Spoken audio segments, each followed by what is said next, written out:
سکرتری گشتی و بردفک هدا پاره شهزاده دمیر روژم نرخان. در روژاوا دمیر ده دجمناتیا کوشبران زمین مامور و تقابیدن ماموران و مجبوریت آشیبونی هبو. دمیر ایریشا کلناف چه آنقره لکوشبرین سوریان هاتبون راست کرن نرخان و گود. افتشتن قمنین اشکره کلی سور کرن و پروواکاسیونه. دمیر وهای ifade کر. ایریشا کل کوشبرین سوریه هاتنن کرن لکا آنیه سر انسانیت آمه. خلکی ما او یک حق نکریه. افتشتن کو هاتنن کرن اشکره لدجی حضوری و آرامیا ولیته.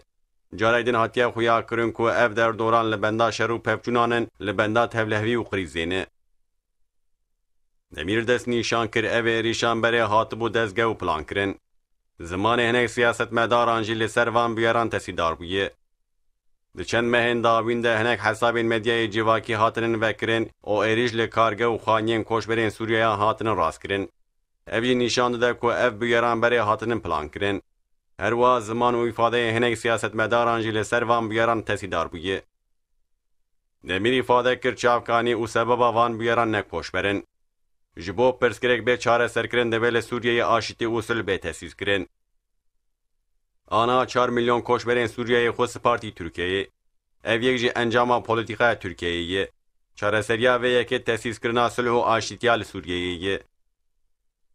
دمیر لسد تثبیت کرنا معاشین مامور و تقابیدن ماموران جی سکنی و گود. نبی مامور و تقابیدن ماموران دبن افلاسیون دنین مقدور کرن. مامور و تقابیدن ماموران هری زده جبوها بونه تسیدار دبن. لورا بوهابونا غدای هش دوام دکه. پولیتیکاین اقتصادیین ریوبریه ده جی ده سردتین و بوهابون گلک زیده دبه.